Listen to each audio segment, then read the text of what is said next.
Welcome to From the Ashes, the Dungeon Crawler Network podcast all about Ashes of Creation by Intrepid Studios.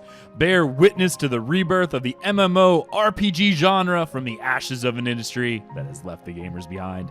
I'm Aggelos, founder of the Dungeon Crawler Network, and we are coming to you live from the Mighty Beard Tavern. And I am joined by my amazing co-host. First and foremost, we've got Storm's Lord. How's it going? It's going pretty good. Got some exciting stuff to talk about tonight. And person joining us, Alpha Soul. Good to be here, guys.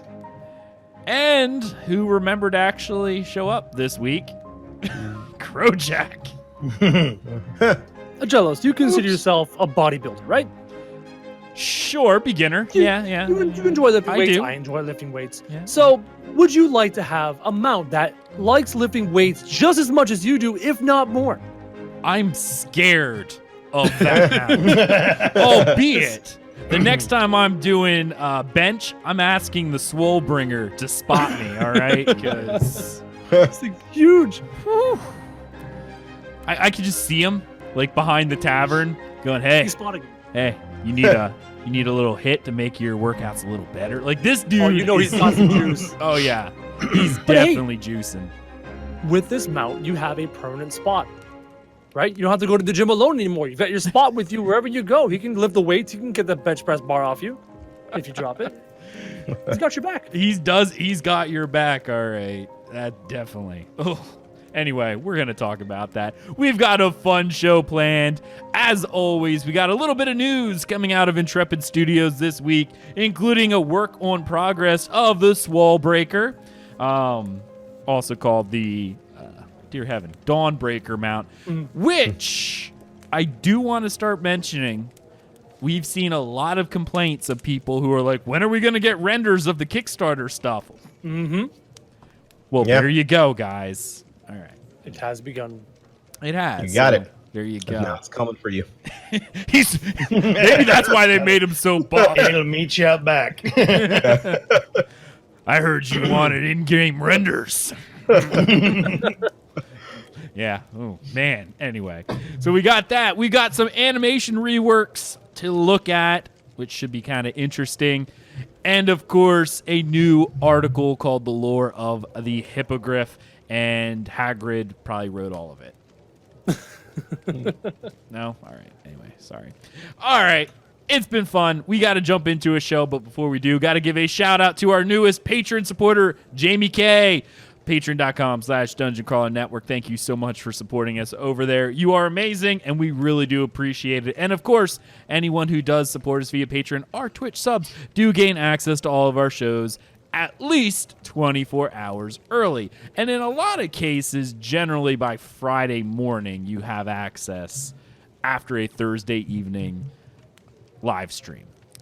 As long as I'm not lazy. So it all depends.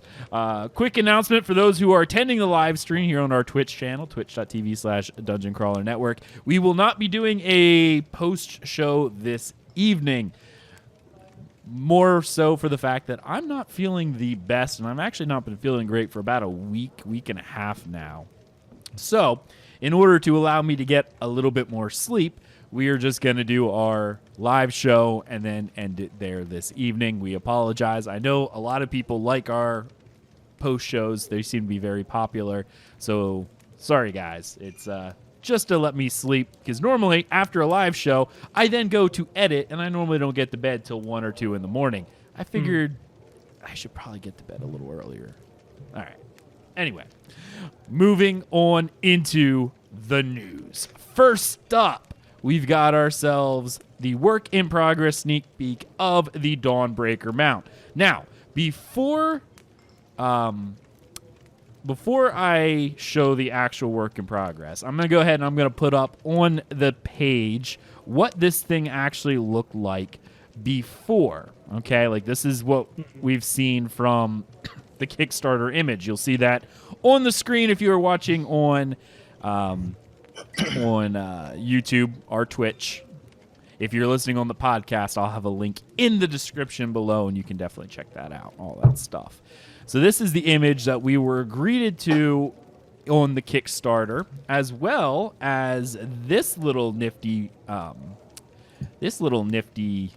little dainty of a bunch of different ones and different colors, because they mentioned how this thing is supposed to be able to actually shift hues. The one thing I liked about that previous image, scale. Did you see how big that was, relevant in reference to the person, in reference to the castle battlements? That thing was massive. That it was. Yeah. And actually, I'm going to put that one back up, because that was actually one of my more interesting images, and one that I actually even liked. I actually kind of liked this guy when I first saw him. For those of you who don't actually know what the Dawnbreaker is, it is this weird Raccoon, bird, butterfly, owl. It's a got- monster baby. Lemur, essentially- owl. lemur. Lemur, owl, moth, bodybuilder. There you go. Okay. Bodybuilder. Yes. I was going to say It's a chimera. butterfly, owl, gorilla, Cheshire cat tail. Oh, yeah. Okay. Little fluffy- Yeah. Yeah. Now, if Gorilla? only it had the smile to go with it, but anyway, so that's what we're seeing here.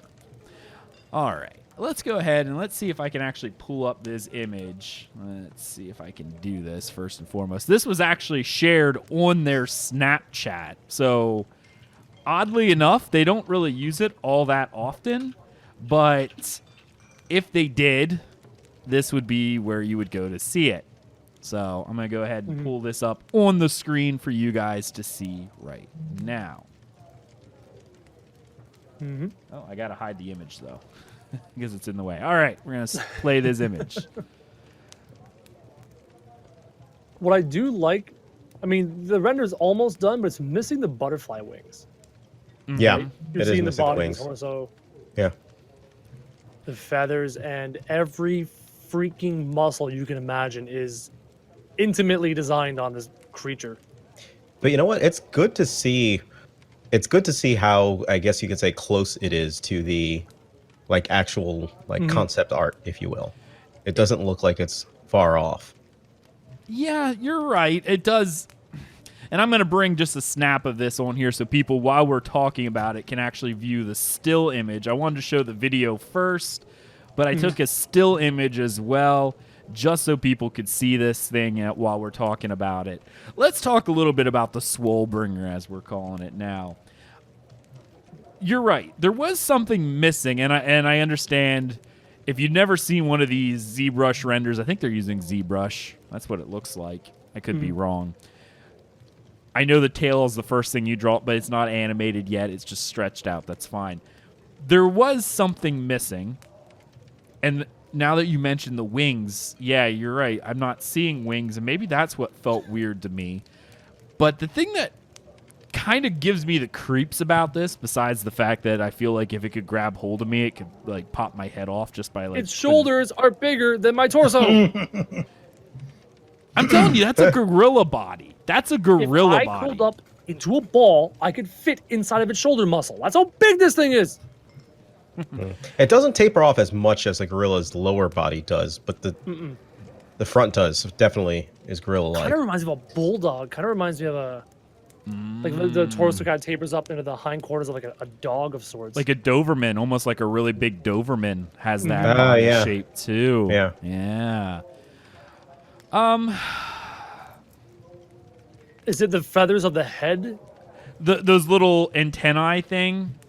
Yeah, those are proportional. In the drawing, they're a bit more thin. They seem kind of thick in this render. Yeah. And just because normally I don't give shout outs during the live show, but I have to do this. Snack Pack for hitting the 12-month streak of subscribing on Twitch. Thank you so much, Snack, for that 1 full year of subbing to us here. You're amazing. But he's not getting a cookie. That's 24 months. Everyone knows that. You have to go another year before you get your cookie. They do allow you to do up to a year, and then it's 2 years, and you lose the shield icon at 24, and it's just a cookie. It's a cookie shield. I love it. The thing that creeps me out the most, look at the difference between the front paws and the rear paws. The rear paws are more akin to a cat. They even have that backwards the cat joints, but then you have these weird humanoid finger hands. You know what? What if those are not quite finished talons instead? What if it's able to go up and smack you with a paw? And so those are actually talons instead. If that could smack you, it'd smack you into next week. Yeah, it doesn't even need a claw. It just punches the It's crap out of you. huge. All I can think about is the mount skill bitch slap. That's what it does. Now, whether that's the owner or the one being slapped, you never know. But Oh man, no. I don't know. Like I don't know what they're trying to make here, but if the body was more akin to a cat, I wouldn't have so much of an issue, but those hands freak me out. Especially if you look at his front left, you can kind of see what looks like fingers and a thumb there, maybe. Yeah. And yeah, I can see what you mean by it being a little bit weird. Yeah. What if it can grasp? What if those are like grasping hands? But Freaky. if you were going to go with the grasping hands, why not also go with a more, I don't know, not a feline legs in the rear? Question. And your lovely chat brought this up, and this made me think into gameplay. Let's say there's a mount system, kind of like BDO, where there's some breeding and feeding. What would you feed this thing, and how much would you have to feed it a day? Tears of your Whatever it enemies. Oh my god. It feeds on your nightmares. That's what it's doing to me right now. you wake up and it's staring at you over your bed. Protein shakes and steak. That's what it lives on. That. It's a bodybuilder. It just wants protein, guys. I wonder if this thing is meant to stand on two hind legs. It almost looks like it kind of Could? could. Could. Yeah. Yeah. It looks like it could. Could for periods of time. Yeah. And if that thing stood up on its hind legs, it looks like the Hulk. It's got the body shape of the freaking Hulk at that point. This thing creeps me With out. a weird owl beaked head mane lion thing going on. The weird thing is I know I get one, but I don't know if I ever want to ride it. I'm Oh, I scared. always want I to. don't know if I want to bring it in the guild hall at all. Just leave it outside. Or you leave them outside as your bouncers. Yeah, There you go. right? See, in my crowbar, We have I'm enough of having them, two right? Dawnbreakers as bouncers. We have a bunch of them. Just line them up outside. You're not coming in. Ain't nobody going to that guild hall. This is what you get as castle guards if you successfully defend all 3 nodes during that month. They just upgrade your guards to the Swole Breaker. Yes. There you go. Not all of them, just the elite ones inside the keep. Like, as soon as you enter in that final door, there's just swole breakers. Can you imagine this thing like carrying like a big walls. 2-handed axe or a hammer or something? Yeah, for sure. I You're think looking it would at, like, look small in its hands. I think At that you're point, it's almost who like gave him a- the little sword. Has anyone Almost- has anyone ever seen the meme of the police riot shields, and yet there's the one dude who's like bending his baton? He's that big. That's Oh, what I'm yeah, I remember picturing from this Remember guy. that? Yeah. That was a funny one. Yeah. it would almost be like an owl minotaur. So instead of a bull person, we're looking at this weird jacked owl person instead. You know what? Yeah, that could be. Yeah. That's a body of a minotaur. That is. Yeah. If it stood that's- on its hind legs and Yes. stood up straight.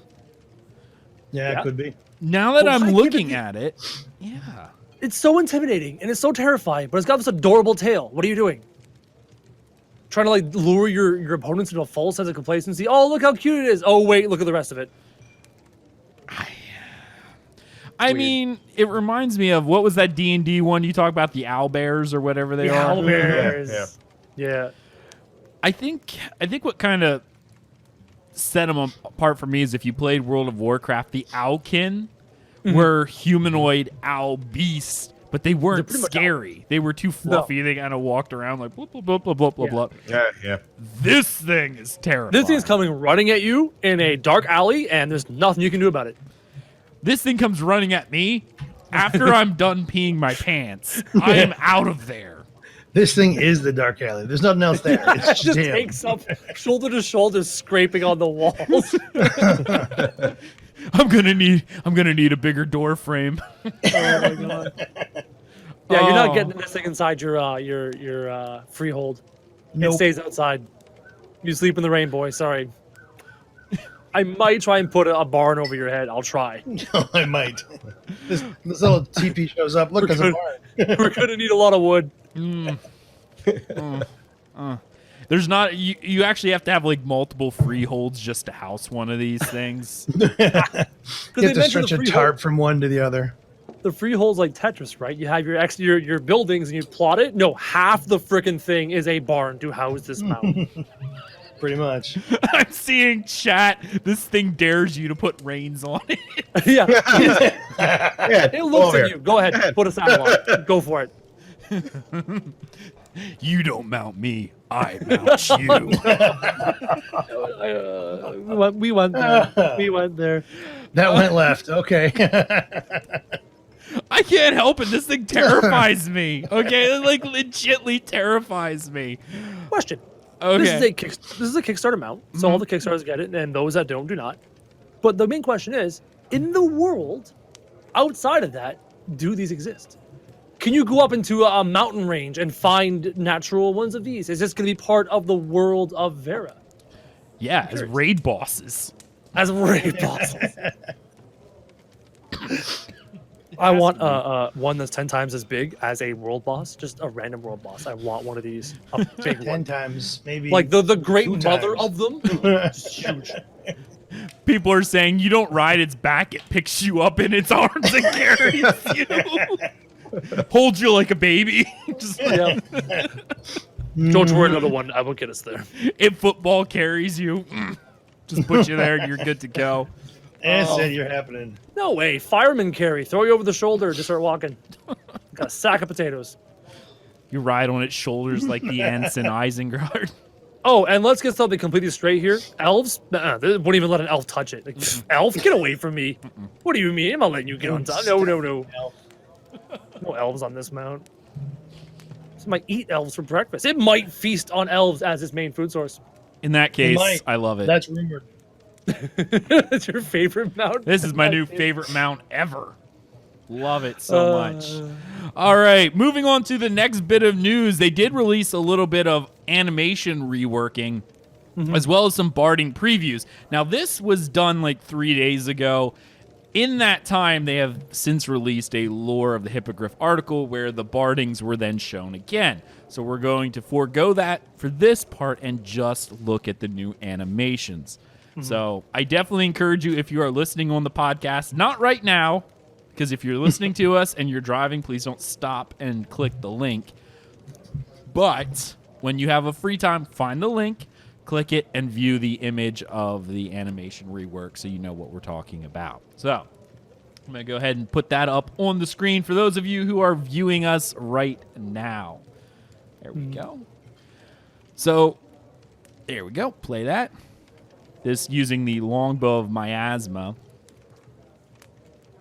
Right, this video. So I watched this like moments before we went live, and I was immediately like, wow, this is much smoother than the first time we played this game in APOC.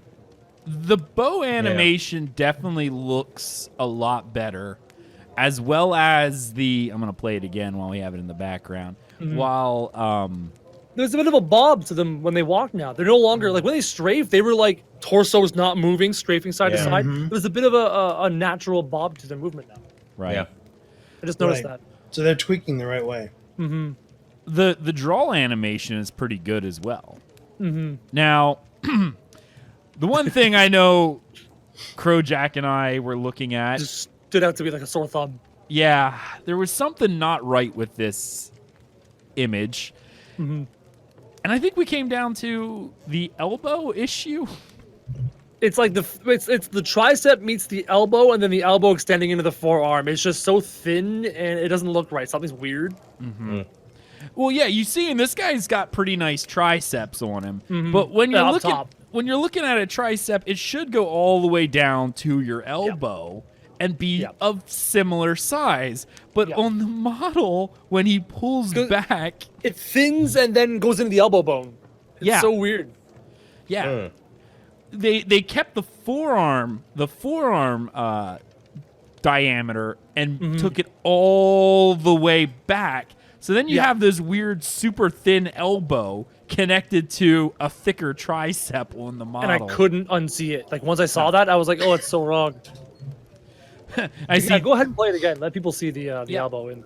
So yeah, so I'll put it up here. We'll play it again. Watch when he draws back. Look how thin that elbow looks compared to the bite or the tricep on the arm. So as he's pulling back, you can even see it when he's doing like hip fire shots, right? Every time he pulls back, you can see just like there's something wrong with that part of the body. It looks anorexic almost, like it's not natural. It's not healthy. Yeah, I agree. Now, looking past that, the animation for that darkness ability is sweet now with these crazy tentacles popping out and stuff. Like it looks really pretty cool. Yeah. Really cool. yeah, I completely missed it the first time. no, that looks really neat. It's just as soon as you saw that, you couldn't unsee that entire. I wonder if they took the time to put some more work and effort into the darkness spell from APOC. Are they planning on doing the other abilities, like the meteor explosions and the this and that and the other thing? I wonder. I'm curious to see. I think they are. I imagine. It sounds like they're doing a lot of just the little tweaks that never happened, that would naturally happen before you make a game, live or to the public, if you will. Yeah, they were pushing it out as hard as they could, and they tried, and no polish. Yeah. Maybe they're adding some polish to the gameplay. It could be. We'll see. Now, while that animation looked really, really, really cool, I have some concerns, and this is something that I brought up in the past, and I'll bring it up again. I'm really hoping that ability is not a standard ability we see all the time. You're worried about 3, 4, 5, 1,000 people on screen with all these abilities just firing off and Screen clutter. screen clutter. Serious screen clutter. I'm also kind of just... Go ahead. Go ahead. I was going to say, I'm also kind of worried about just the fantastical, right? You can kind of... We're kind of missing that where you get to see a level or a progression of the difference of skill abilities, right? Where if you fired off something, you could tell, hey, he just fired off something really powerful versus... Right. Like magic arrow versus fireball versus flame pillar. Yeah. There's like a progression. Yeah. I can see that as part of their tweaking, but yeah, I agree. For that, we didn't need that as well. Now, what you could do, though, is if you have all these animations going on, right? Screen clutter, true. You can decide whether or not, I think you may be tooling those a little bit, but performance-wise, these would have to be client-only animations, or you're going to just drop some servers. Yeah, that's my fear, right? Because again, they want 1,000 people in a Metropolis siege, 2,000 people. Like they want massive scale. So you don't need all this animation going on in the server. Nobody's there, right?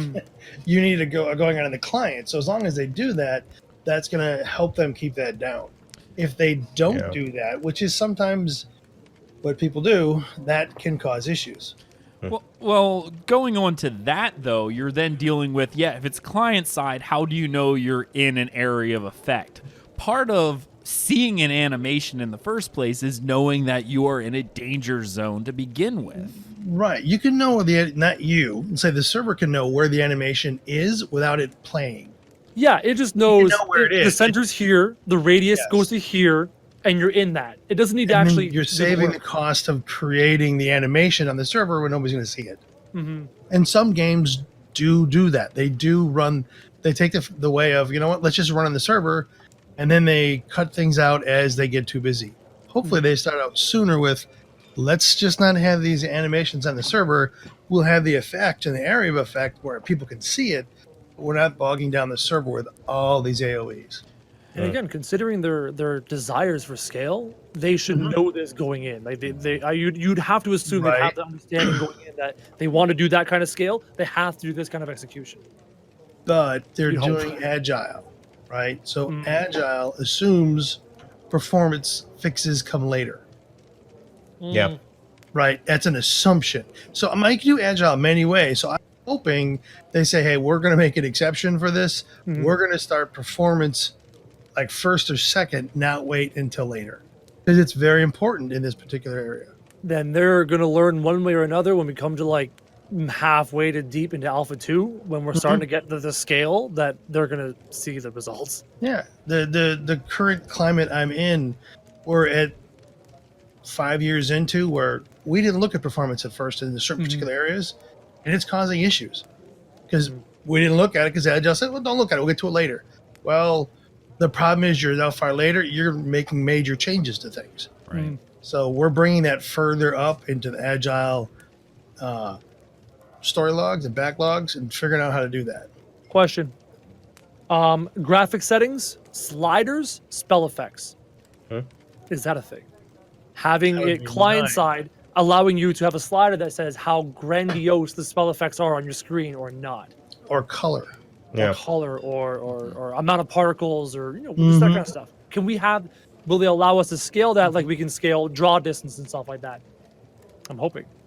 They did mention that you could do that, and there's actually even a lot of things you can do within UE4 that you can then do, such as one of my favorites, hiding all cosmetics and just having base models. Yeah. Which will upset some people who bought the cosmetics, but They yes, won't that's know I true. have it on. Yeah, no, they will know. Yeah, they absolutely will not know. The stepping back from the technical side, even though that's why I didn't say anything because I love when Storms goes on his technical Oh, yeah, it's bout. the best. I just kept feeding him. I just want to keep going. Yeah, no, I'm cool with that. And you know what? Take that back. We're going to stay in the technical side of things. Talking about Agile and performance, we're seeing issues already that was preventing them from hitting milestones within the APOC testing due to performance problems. So by going with that Agile, waiting till later, actually is detrimental in the long run of testing, especially grand testing on a scale of thousands and thousands of players. Because you're never going to get to that point because the servers are never stable enough to have more than 200 people if you're lucky on the server. Whew. Okay. Now I got that out. Going forward. Animations, once again. I like that you guys mentioned that there was no sense of scale in terms of like progression and growth. And the thing that we've brought up so many times, especially when looking at the ugly cosmetics out of APOC, was that everything, and this goes all the way back to a live stream they did, and I remember this because Akil was in there, and they were showing off the armor that they're like, this is going to be your starter armor, because everyone's a hero going into the portal. Only thing that sticks in my head is if everything looks epic, because they're like, we want everything to be epic, then nothing is epic going forward. Bingo. Exactly. I despise the everyone's a hero narrative coming out of the portal. No. I want random people fleeing a disaster of all walks of life coming through that portal and trying to scrounge up a new life on this new world. So do we know what goes on in the portal? I Oh, don't know yeah, if they- from a lore side? Yeah. Have they? Yeah. We go to a place called, I think it's Sanctus, which is a different world, which is just Latin. But anyway. So would they be why are running we- and flee at that point? When they flee there, I can see them fleeing, right? But if Are they're we coming fleeing back Sanctus? to Vera, No. We fled, We fled Vera. But Yeah. thousands Or of years later. Sanctus. to Sanctus. Uh-huh. But now we're coming back as let's reclaim the riches we once Okay, had. so it's an exploration. It's okay. Yes. They're going to send in a large party of, those those mounts to go ahead and do it first. Not send in your average Joe. They're going to come in later. Yeah, but imagining World of Warcraft, Burning Crusade, the Dark Portal. The first things they sent through the Dark Portal were the military. The Horde and Alliance militaries went through the Dark Portal first, and then we all came in afterwards. So I imagine that in Vera it'd be a very similar experience. I think there were scouts. Oh, there you go. Scouts first. is anyone else tired in MMOs? Like, this is something that from an MMO perspective, because it's supposed to be a world, the thing that I hate the most, shouldn't say hate the most, but really bugs me going forward is the narrative that everyone's a hero. And the one that sticks to my mind most are two MMOs in particular. BDO. Yes, BDO too. You're actually. a freaking chosen black spirit thing. You're right. You're a black spirit that didn't become possessed like everyone else. Elder Scrolls Online, you're the vestige. Right. Final Fantasy 14, you're the warrior of light. You know, like that's right. you are Yeah. these heroes the entire way through.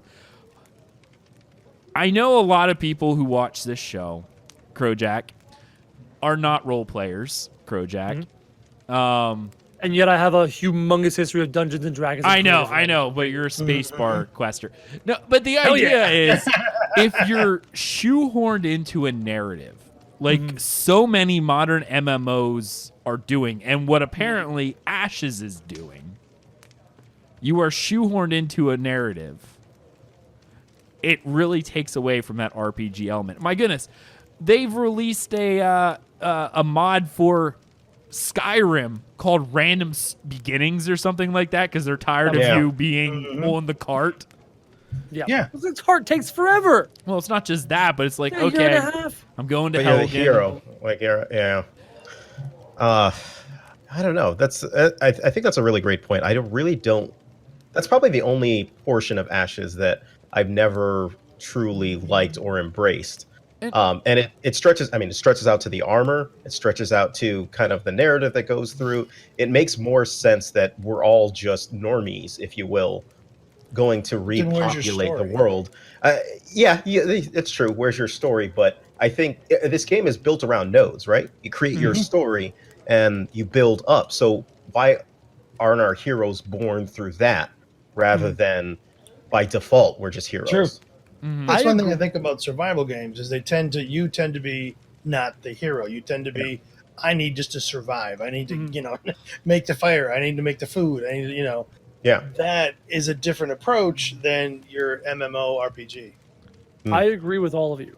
As a 31-year-old man who's been the hero many times, all the games he's played, I love the thought of coming into the world as this farmer who's like, man, I'm tired of farming over here. I want to go through this portal and farm over there. I don't want to be here all the time. But this genre, this role-playing genre, there's so many people who want to be the hero, and it's attractive to people, and it's part of the reason they want to play these games is to be the hero.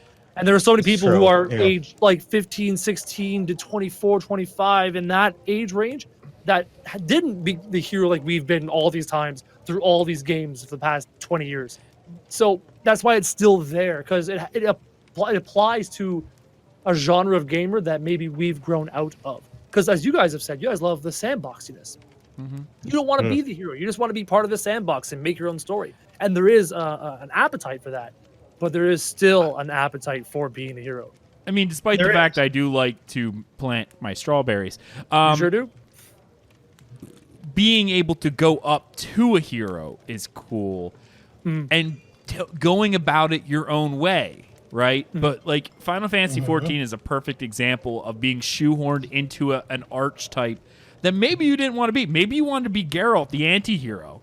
You can't because of the way the quest and the narrative is. You're always going to do the good thing.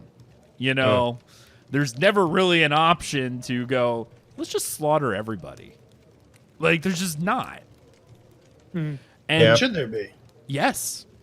And there should be consequences, right? Yeah, exactly. But that's what you're missing. And I know this is going back to the armor and stuff of everyone's a hero. Maybe they'll change their mind. Maybe we're, like you said, not pioneers, but colonists. Explorers, pioneers, colonists. adventurers, Colonists. Yeah. Because a lot of times, colonists were not the best being sent. They were the people who... No, they were not. They were the jails. They were in the jails, yeah. Yeah. Actually, we need to clear out the jails. Let's send them to Australia. I was Yeah, just there you go. watching a show called Versailles, and it was about Louis the 14th. And essentially, they're like, well, we had a whole bunch of people we arrested for trying to poison the king. Well, we got to get rid of them. Send them to Louisiana. They probably won't even survive the journey at this point. We but don't if they need them, do, so yeah. I mean, we need colonists over there because we don't want to lose it to the British, but we also don't want to send important people. The perfect example they mentioned was we need to send people who are capable but expendable. Because if they die, oh well. And maybe that's what they're going to do here, Yeah. right? We are the capable but expendable. Right. I Right, hope so. right. Or the crazy volunteers. Your average There's prudent those. person not going to go through the portal. They're happy over back in Sanctus. Hey, we're good. Yeah. We're good. Mm-hmm. But the crazy We're adventurer good. We're types. alive. Yeah, exactly. Which should be interesting for potential expansions of, I don't know, maybe the ones back home are jealous of whatever the heck happened over here, or never know what could Imagine- happen for it. Imagine a scenario in an expansion where some cataclysmic event is occurring in Sanctus and people are flooding through the portal to escape it, and all of a sudden you've got resource shortages and land shortages. That you could go that way. I'm not sure how People good of shutting an the expansion- gates, going, "No, we're going to shut that for a little bit." Yeah. Yeah, you're going to pay us some money. We'll open it back up. It could be an interesting story arc they could explore if they wanted to. That could be interesting. Yeah.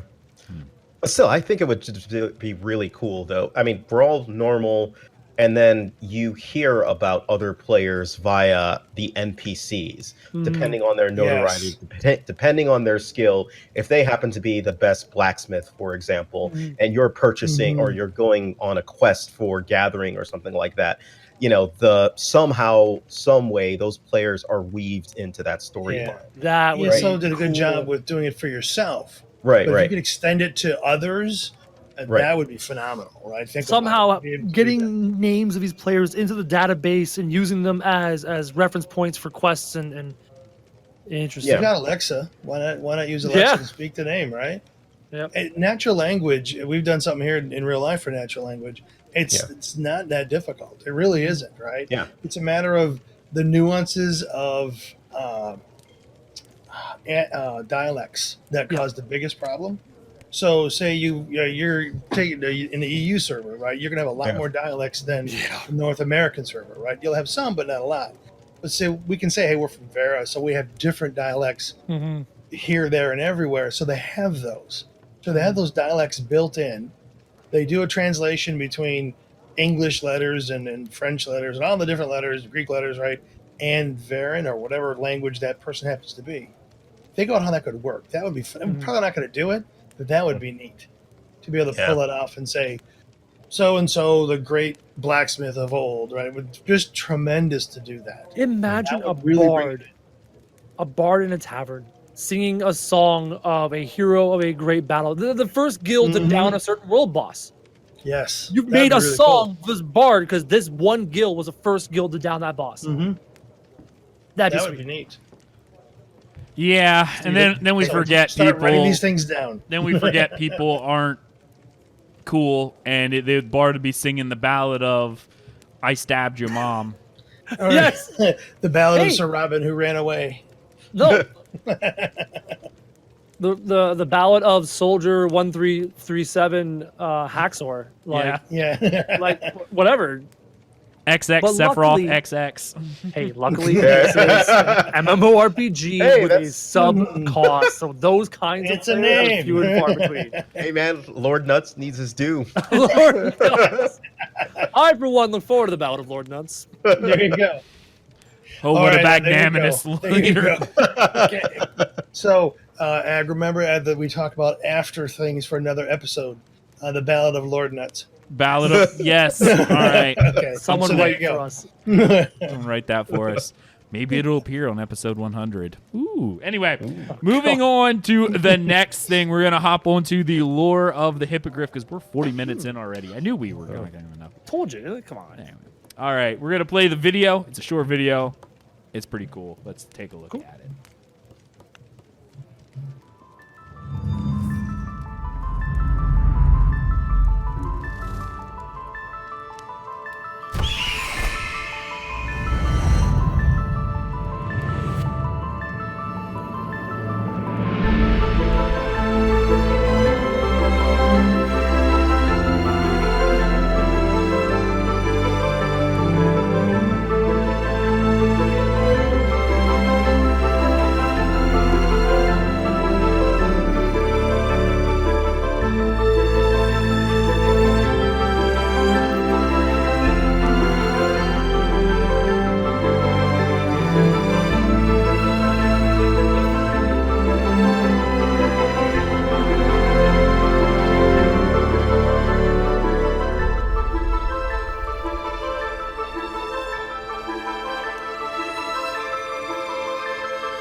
So, first off, couple things.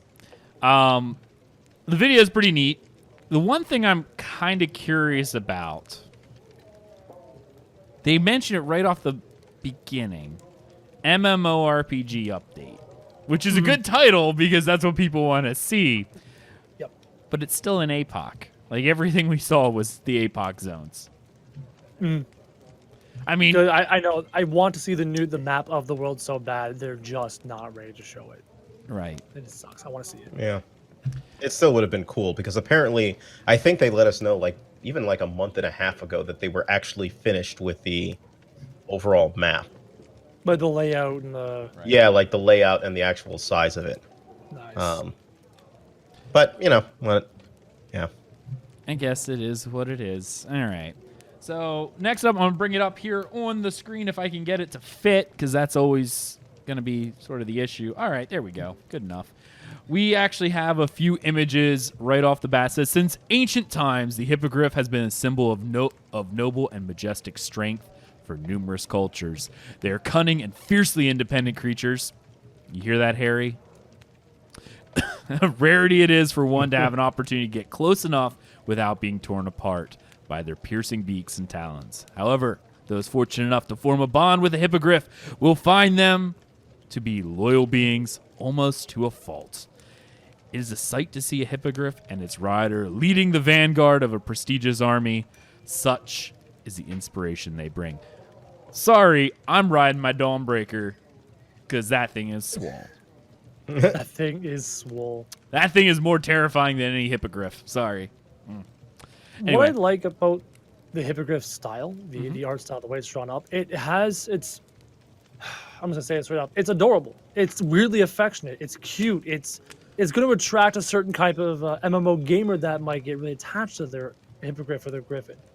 And I would be curious to see if they could maybe weave this animal into the lore of the world of this game, kind of like how the chocobo is woven into the world of Final Fantasy.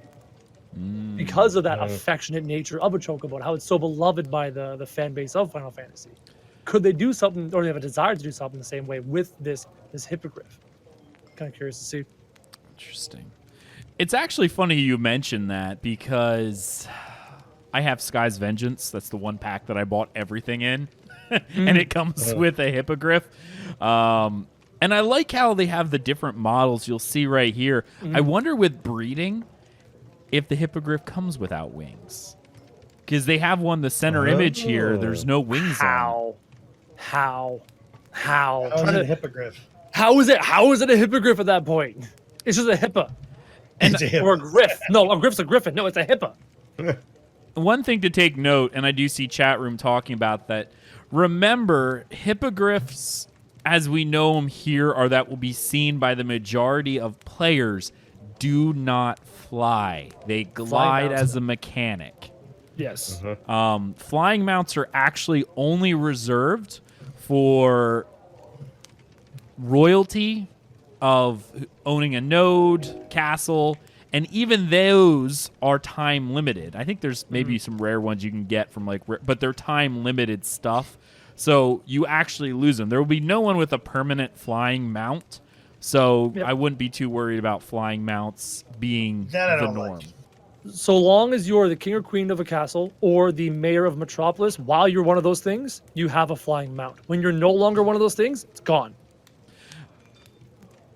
Wouldn't it be funny if you could No. still summon the mount, but because you're no longer royalty, it picks you up in the air, flies up without your control, and then drops you, and then you die?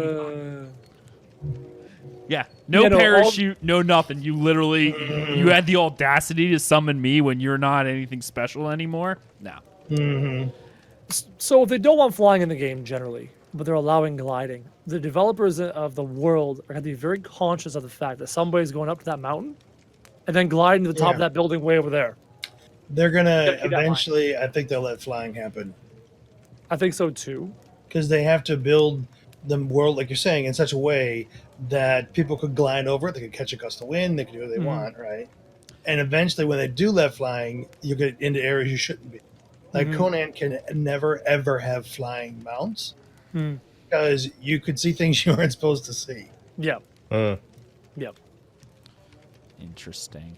And actually, the one thing I wanted to mention before this, what if the gliding has a height limit? Because I know what you're thinking. You're thinking Guild Wars 2, you jump off, you glide. What if your mount automatically sticks to ground? So, like, when you glide, it would only go so far. So, really, it's no different than a normal mount. It just hovers above the ground 3 feet. That's what I thought as well too. Yeah. So basically, you have a sand speeder, right? Yeah, Basically. it's a hovercraft, not a gliding mount. It's a hovercraft. It's a hovercraft. Yeah. I From a would be so- disappointed if they did No! that. Really. from No, a like, mechanic I want standpoint. gliding. I want gliding. Well, look what I got a If you're gonna go there, that's This thing's got wings bigger than its body, and yet it can't get any higher than 2 feet off the ground. Hey man, evolution. I get you. That's right, I get yeah, it from a evolution. gameplay and balance. the higher they perspective. ran into cliffs. There's a problem. Yeah, but the hippogriff didn't take into account your fat rear end sitting on it, so that's why I can only hover a foot above the that ground. Dawnbreaker better if be you able to can pick carry up a me. cow, all I right? think you can handle a Godrak. That Dawnbreaker is so jacked. It better be able to carry me. The idle animation for the swole bringers, it just curls you. Just like, Yeah, just get swole. Or shadowboxing would be good. Shadowboxing in the corner. all right. Look, those are just two way out there. How about just something a little more subtle? Just flexing. Like it might just stand up and do a little flexing for a little bit. Do the Almost like it's looking in the mirror, going, "Yeah, good." all I can think about is the wow, what is that whole crud? It's the the world is round, the road is bumpy, and the beach is that way. That's what it does is its idle animation. Nice. Anyway, the next thing we got up is the Iron Quill Master's Barding. I think one of the things that's so neat about this is it actually looks pretty neat, other than the fact that it's Empyrean elves. Yep. Yeah. But we actually have a few images here that I wanted to show of the Barding, because we had talked about Barding before. We actually seen it earlier, so I'm going to bring that up here on the screen as well. Of course, everything that you're seeing right now is included in the I don't know what I'm trying to think. The PayPal, links below. Kickstarter, The links below. below. The links below. Yeah, those places that you can go to view all the images when you are not driving, if you're not watching on YouTube or some other such place. So, and now I can't. Oh, is it? I'm trying to find the images that I want. Oh, there it is. There it is. Actually, bringing up the These saddle. are all Empyrean, kind of. Is what you're saying? Well, the Elvish barding in of appearance. the Those are bardings humans. that we're looking at right here, the Iron Quill Master barding. This particular barding has been done by numerous hippogriff riders fighting on the front line. Experience in battle has taught the Kalar. So this one we're seeing right here is Kalar. Is that though armor is critical to survival amidst the sea of blades and broadheads, too much plating inevitably hinders the hippogriff's ability to maneuver and fly in combat. The design has been refined into what is now affording the hippogriff much needed protection whilst giving the forelegs and wings clearance to move without hindrance. So that's what we're seeing right here. Excuse me. This one I really like. Yep. Yeah, it's really nice. I don't think we're ever going to see a dwarven version of this armor on a hippogriff. What is a dwarf doing on a hippogriff? What is a dwarf doing in the sky? Not sure if we'll ever see that. Right. Maybe we will. The weird thing is, while they showed this, I'm going to bring up the next image, which they said is different. But other than the coloring, there's really not much different. So the one we're seeing right there is the Kalar, the humans. And this one right here is supposedly the Empyrean. This is the barding of the Brightbreaker. Empyreans have always had a taste for the grandiose, but even something as innocuous as vanity funnels into their combat doctrine. So true, elves are awful. This striking gold and silver hippogriff barding protects his wearer, yet instills fear, as sure as death itself. Many an army has been struck still from the telltale glint of shimmering gold coming from the corner of their eye. By the time they react, It's usually all but too late. It's elves. It's a recolor. Yeah, there's nothing really a different, recolor. and I'm a little disappointed. It's a nice recolor, but it's a recolor. I mean, yeah, but they're showing the difference between the elves and the Kalar, but there's really no difference at all. It's a meh. I didn't, Yeah, there's none. That's a little disappointing, actually. They have a lot of work to do on a lot of assets. Right? Because if they're going to make different assets of different races, they have a lot of work to do. Yeah, and I don't think recoloring is a good way of No. redoing assets. No. Recoloring is fine within the same race. You have a racial style. And if you want to have recolors within that race, go for it. But if you have different races with the same object, they better look different. And if the only thing that I don't know, like this precludes dyeing of any kind. Why is dyeing your armor, right? Like if they're gonna have that as a system within the game, like there's only a handful of horse armor within Black Desert Online. There's actually quite a few, but generally you're seeing a lot of the same ones. But honestly, so much of it looks different because they allow free range dyeing of armor. Yep. So even though it's the same skin, the people dyeing the armor make it different. There's nothing really, if I could be a Kalar and dye it this color, period, and be okay with it. I don't know. Yeah. Let's go ahead and move on to the next part, which is actually talking about the different hippogriffs that they mentioned. There's actually 3 different breeds of hippogriff that they mentioned. That is the Warwind, the Nighthawk, and the Winterhawk. And I have these images in the background. They'll be fluttering about. I really do like these. The one thing I wanted to highlight, they are different colors, and I'm going to read some of the lore that they included in this. But let's look at that lore from a mechanic standpoint and assume I got you. that it's not just lore and flavor text. It very well could be. We do not know. But I will tell you I'll be incredibly disappointed if that's what it is. Because we've seen games like BDO offer different mounts, have different... Even Guild Wars 2, their mounts are so vastly different, you need different mounts to get to different areas. Raptors had high jump, they're the little manta ray thing allowed you to go over quicksand. Like, they actually were purpose-built mounts that mattered. They weren't just do skin. this. Could work in this game. Maybe sections of the map can only be accessed by gliding mounts because there's a ravine. You could pull that off, no problem. Yeah. Anyway, first up, we got the Warwind. The mainland hippogriffs that permeate the lands of Vera have evolved to be hardy and resilient breed. This breed is named for their legendary prowess throughout countless conflicts.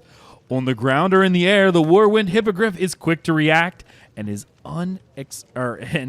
unexpectedly agile for being such a prestigious size. Befriending one is a precarious venture, for they are highly temperamental around strangers. However, should one succeed, a person would be hard-pressed to find an ally as stalwart and deadly in all of Vera. I like doing my reader voice. It's pretty fun. You got a good reader voice. I appreciate it. Thank you so much. I'm actually curious about this. The wording here, quick to react and unexpectedly agile. I'm going back to, since almost all of us here play BDO, Crojack and I play it the most, I think, out of the 4 of us.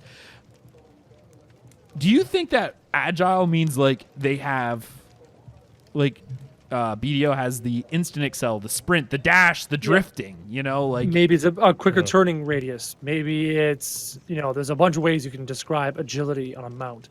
Acceleration, turn radius, braking, top speed. It could also be a baked-in dodge, or a higher chance for dodge, or dodging incoming attacks. Dodge percentage. I'm actually curious. I got to go to the wiki. Does anyone remember off the top of their head if they mentioned anything about mounted combat? Because BDO does have it to an extent. Like, your horse does have skills, and you can attack people. Why do we need barding if we're not having mounting combat? Why are we armoring up our mounts if there's no mounting Why did combat? Oblivion sell us a $5 DLC that offered nothing more than horse mount barding? Like, Because cash money. yeah, I honestly think so many times this stuff only comes out to cosmetic. I want to look different, but does it actually do something different? I don't. Yeah. Are there mount skills? Is there mount? We know that there's mount breeding, right? There's animal Yeah. husbandry. So if there's animal husbandry, why are we breeding our mounts if not to require specific skills or specific statistics? I know in BDO you can get different colors, and they actually showed different facial like you could change the beak, stuff of that nature. Like there were things that were added to allow it to, I guess, how do I want to say it?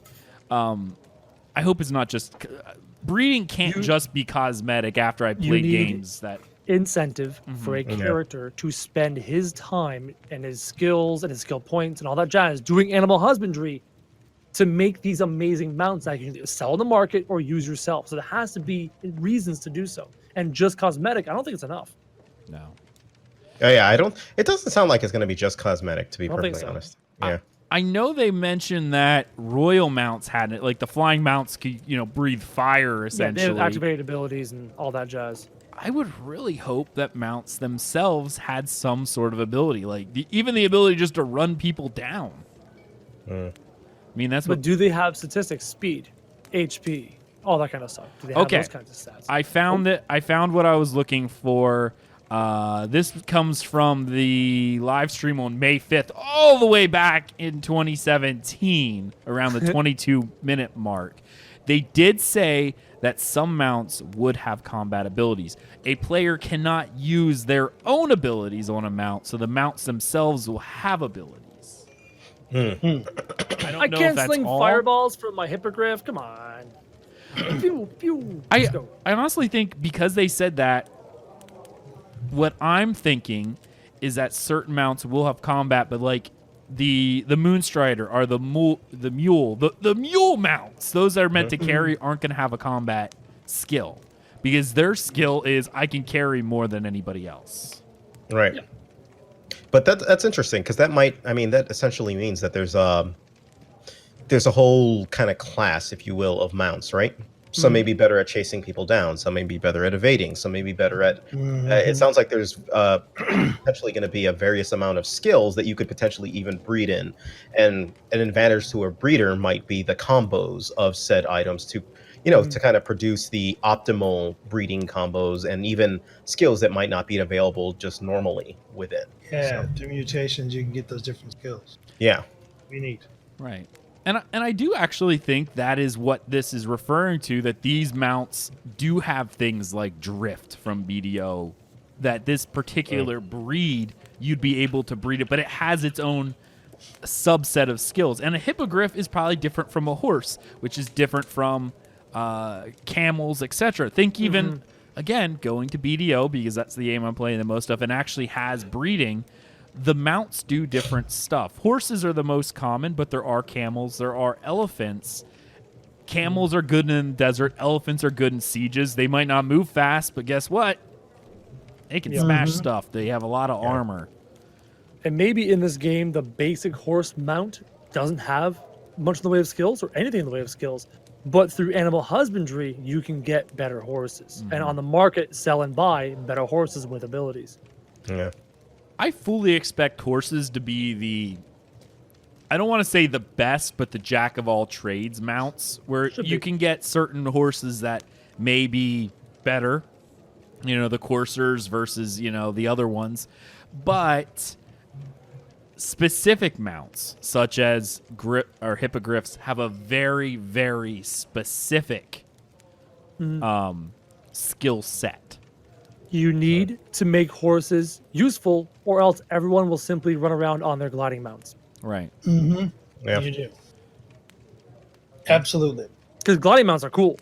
like winged griffins and freaking hulks and stuff. Gliding mounts look great. So unless the horse has got to go faster or something, there's got to be a reason Carry to use more, the horse. do something. Carry more, right? Yeah, like exactly. a mule. Though, what's carrying more than our Hulk friend? Yeah, right.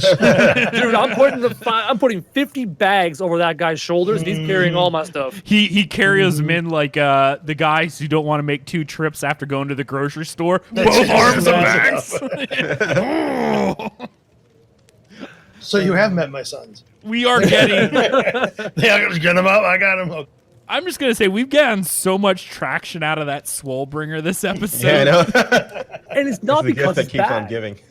Right? We're not mocking because it's bad. It's so cool and it's unique and it's nice to see these kinds of things. So It is we're all unique, excited yes. about it. I am a little freaked unique. out by the hands, but I'm, a little freaked- You mentioned that. I'm freaked out by the giant shoulder muscles. Again, like we saw that one image of it being on that castle battlement. Those shoulders are boulders, literal boulders. Yeah. oh man, I just You just want to, do a little role play, be out in the wilderness by a campfire, and cuddle on up. Cuddling on your dude. Are you Brokeback Mountaining with the I'm Swolebringer? just saying. That's what it seems like. You're visualizing that right now. You It's are a different door. I can't get You that out of drove- my head. You're out with your steed. You're camping after a day of adventuring. You're cooking over the fire. Your steed's right there beside you. He sneaks up behind you and cuts your throat.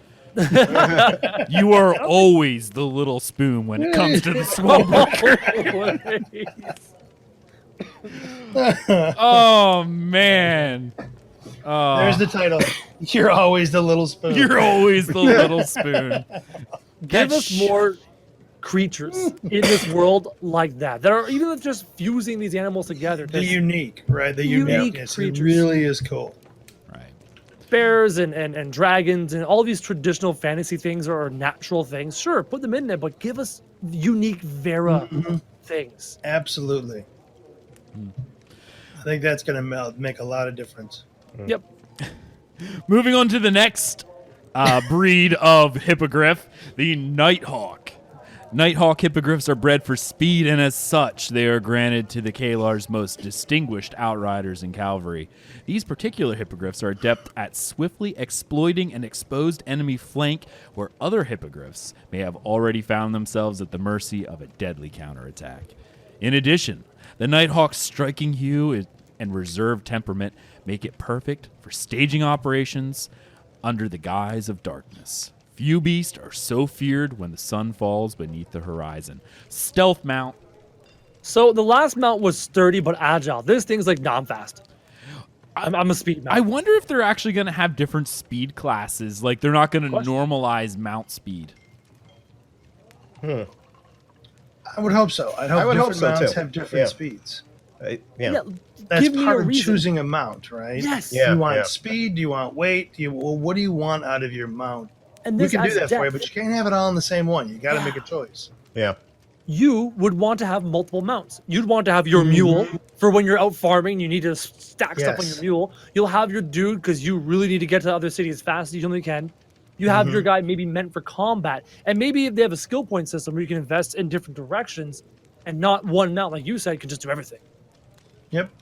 That'd be amazing. I think that's a very good idea. Steven, pay attention. Write this down. Notepad. Notepad. Right. Pen and paper. Pen Quill and paper. and Quill. papers. Quill and ink. Quill Inkwell. and ink. It's called an inkwell. And a leather There scroll. you go. I like it. Moving on to the last little bit before we reach the end here, the Winter Hawk. The famed Empyrean Winter Hawks, stupid elves, are a special breed of hippogriff born to withstand frigid temperatures that would hobble even the boldest drought horse. Empyrean mountain strongholds are some of the most fortified, owing to their secluded nature and ever-vigilant watch of their talon defenders. Those who have survived an attack tell only of blinding bolt of feathers, with claws shredding and tearing their flesh, for the creature disappears as swiftly as it strikes. Due to their prowess, these hippogriffs are some of the most sought after in the land, and the Empyreans take great pains to keep them out of the hands of unwanted parties. Combat mount. Battle mount. this isn't a survival game, but do you think they're going to do anything with temperatures? Like certain mounts won't actually go in temperatures? No, please or no. they get the mounts themselves, no, but the temperature should affect you. Why? BDO's not survival, but if you take your horse in the desert, And believe me, I'm aggravated by that mechanic. I It's love not it. a that fun mechanic. mechanic. I love that. I have to mechanic. carry stacks of freaking water and tea on me just because I get too cold or get too hot. It's stupid. Now, I'm okay with the person having to do with that, not the mounts or your NPCs. Why? Not so much. I A don't know, I mount don't having like a that. negative, maybe your mount moves at 150% speed, but it's only 120 if you're in the cold. But this thing doesn't have that negative effect. I kind of think. Oh it no, would I be understand cool. what you're saying. I just don't like it. Oh yeah. I kind of think it would be cool if it did something like that, or even potentially if you don't have if you kind of assigned amounts or whatever based on geographic region, right? Then a horse would have a harder time in the desert as opposed to open plain, vice versa. A camel type mount, or the heat, Alright. draining stamina quicker, If But they're yeah, going but that don't you way, see it's like a bear coming in, right? In an environment you don't expect. An elephant yeah. taking on a castle siege. That's going to have an effect on, or should have an effect on NPCs, right? Like, holy crap, what is that? Yeah. But I don't know. It's Aggelos, if they're going to do it, they need to go all in. Oh yeah. Not like a 30% reduction. Like, you don't want to bring this bird into the frigid north. It's not going to fly. Get the real bird that does it properly. Or get a camel in the desert because a horse can't travel in the sand. If they're going to do it, go all in and make it like a requirement. I You hope need they the do. camel in the desert. I You hope need they do. The polar bear for the ice or the elk or whatever. Like, go all in if you're going to do it. And remember, all this stuff in the final paragraph, and I'll read this. Hippogriffs are just one example of how our animal husbandry system will allow you to create a variety of creatures to utilize as pets and mounts. Whether you prefer the agile feline limbs of a griffin or the strong steed-like hind legs of a hippogriff, you'll be able to enjoy a diverse spectrum of breeding options within Ashes of Creation. If they want animal husbandry to be more than an alt ability or like an alt class crafting so that I can get all my favorite mounts and then it be done. If it's just cosmetic, animal husbandry will absolutely have the lowest retention of any crafting class because the only people who are going to do it are the people who are going to waste their points on an alt to get the kind of mount they want. Give the system depth. It should have skills. Absolutely. It should have different skills for the different mounts. I have no issue. I totally agree. Your mount trees have to be viable. You have to pick and choose what you want on your mount. But mount type should matter in terrain. But I'm not agreeing with that part. Why? I It agree with has the real skill li- set. I just thought I'm saying it's a game, but I agree. It I has understand real what life. you're saying. I just disagree. It's magic. Yeah, a wizard did it. No. So I mean, I understand what you're saying, Yeah. and I understand how that works. I'm okay with it being to the person itself. It should be, at least in my mind, very important that you stay alive where you are. If you're in the cold and you're wearing armor and it's plate, you're going to move slower and you're going to be colder, right? You need to figure out how to deal with that. I don't necessarily think NPCs and mounts need to account for that. Okay, so about- then see, you what just about- never get off your mount until you're ready to attack. So then it doesn't really matter that you're moving 30%. No, slower. you're in the environment. You're in the biome, right? So Okay. you are affected. But- Now your mount may give you a buff, right? If a particular mount may give you a buff in an environment, but I just don't feel the environment should affect the mounts or NPCs. They should affect you, even if you're on the mount. So here's a question. You take a horse into a snow biome, the horse operates normally. However, what if you took a snow-specific mount into the world and got a benefit for doing so? And how about no detriment, but benefits to using the right mounts in the right biomes? For instance, absolutely right. So in some cases, let's go Atlas for a second. The carrot parrot- versus the stick. Well, okay, so the parrot gives you intelligent buff when it's on your shoulder. I think Yep. that's the one. If you're on an ostrich, it gives you heat. If you're holding a penguin, it gives you heat, right? So you can have different mounts for different functionalities. Sure. So I think that's a good idea when it comes to skills. It's a passive skill of a mount. And on top of that, the other skill sets would be great as you breed them the right way. You got to find the right father, the right mother, the right ancestry to get your skills. but they also have passive buffs for those particular mounts for you. In my opinion, just me. And one thing I want to see in animal husbandry is highly sought after skills that are difficult to acquire, and only animal husbandry people can get those at end game levels of animal husbandry. And I want to see have something underwater breeding. Yeah. I want to tame a freaking shark or whatever they call it. Right? Hell yeah. Okay. I think that's going to be the end of the show. We're just going to Man, leave there's it no there. after party. We can just keep going. I still to have to bed, edit fellas. this. I know. I Yep, still got it's to all good. edit. It's going to happen. Again, Yeah, thank it's you all so much, everyone, for coming out. Normally, we do have a post show for those who view us live here on twitch.tv/Dungeon Crawler Network, as well as we provide recorded copies to all of our supporters. Whether you support us via Twitch and our Patreon, you can then see all of our post shows if you can't make the live show. We kind of do that as a thank you for people who support us, a little something extra.